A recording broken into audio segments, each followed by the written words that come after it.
Conceito de movimento e repouso. Vamos considerar uma sala. Digamos que queremos localizar uma partícula que é um corpo de dimensão desprezível nessa sala. Para localizá-la, é necessário adotar um ponto de referência. Observe que adotei o ponto de referência num dos cantos dessa sala. A partir desse ponto de referência, traçamos três eixos ortogonais entre si que permitem localizar a partícula, no caso a partícula vermelha. Um eixo que chamei de eixo X, um eixo que chamei de eixo Y e um eixo que chamei de eixo Z. Observe que os três eixos se interceptam no referencial adotado. E, no ponto de referência, vamos admitir a origem dos espaços de cada eixo, ou seja, a posição zero de cada eixo. Então, para se localizar a partícula, temos no plano formado pelas coordenadas x, y, uma coordenada xp, uma coordenada yp e, definindo a altura em relação ao plano xy, a coordenada zp. Então, a posição de uma partícula em relação ao certo referencial é plenamente definida num certo instante através de três coordenadas de localização, x, y e z.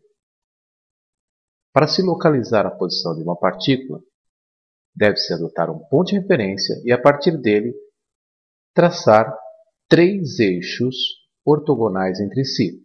É o famoso sistema tridimensional de localização.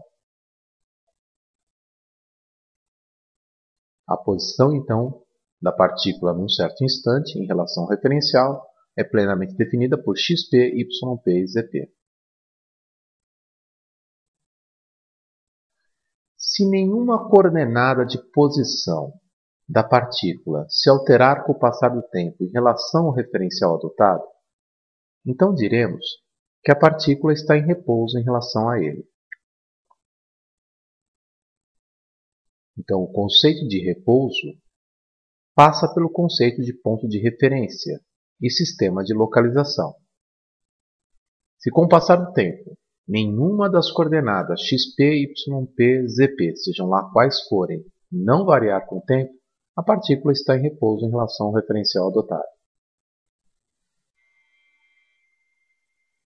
Agora observe que em relação ao referencial adotado no sistema tridimensional, pelo menos uma coordenada de posição da partícula está se alterando. Então dizemos que a partícula está em movimento em relação ao referencial adotado. De fato, se pelo menos uma coordenada de posição variar em relação a um certo referencial com o passar do tempo, a partícula estará em movimento em relação ao referencial adotado.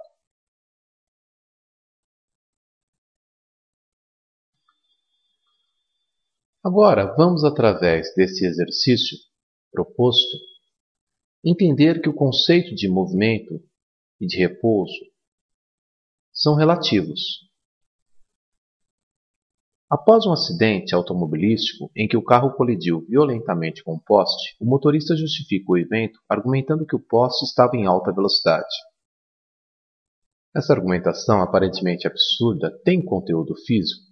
Explique. Bem, vamos então considerar a situação proposta. Temos um carro e um poste. Para facilitar o processo, vamos admitir que o carro descreve em relação ao poste trajetória retilínea. Então, se queremos localizar o carro em relação ao poste, devemos adotar o poste como referência e estabelecer um eixo de localização. Aqui só é necessário apenas este eixo, o eixo X, para se definir a posição do carro em relação ao poste. Observe que o poste está na posição zero, ou seja, na origem dos espaços do eixo de localização. Então, adotando o poste como referência, observamos que com o passar do tempo, a posição do carro se altera. Logo dizemos que o carro está em movimento em relação ao poste, pois pelo menos uma de suas coordenadas de posição se altera em relação ao poste, com o passar do tempo.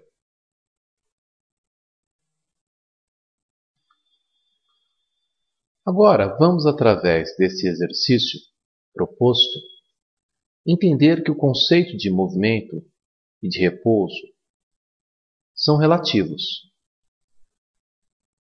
Após um acidente automobilístico em que o carro colidiu violentamente com um poste, o motorista justifica o evento argumentando que o poste estava em alta velocidade. Essa argumentação aparentemente absurda tem conteúdo físico? Explique. Bem, vamos então considerar a situação proposta.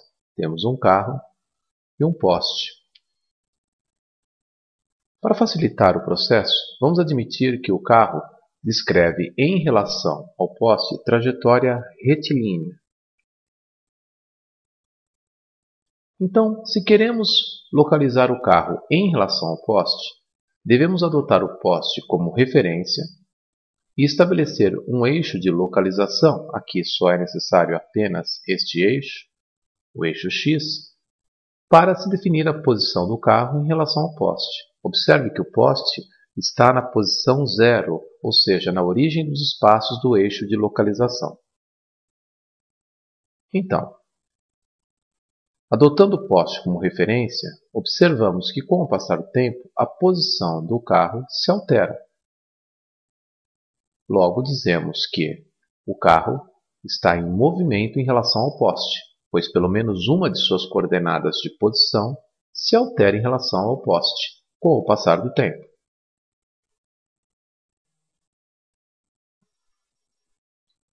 Agora, atenção!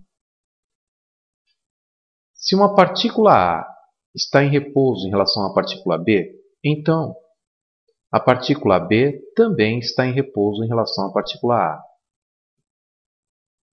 Se uma partícula A está em movimento em relação à partícula B, então a partícula B está em movimento em relação à partícula A. Lembre-se, os conceitos de movimento e repouso são relativos. É muito importante ressaltar que é sempre possível se encontrar dois referenciais distintos em que uma mesma partícula está em repouso em relação a um deles e em movimento em relação ao outro. Você, por exemplo, deve estar em repouso em relação à cadeira que está sentado. No entanto, você está em movimento em relação ao Sol. Isto porque é sempre possível encontrar dois referenciais distintos em que se pode definir repouso de uma partícula em relação a um e movimento em relação ao outro. Os conceitos de movimento e repouso são relativos.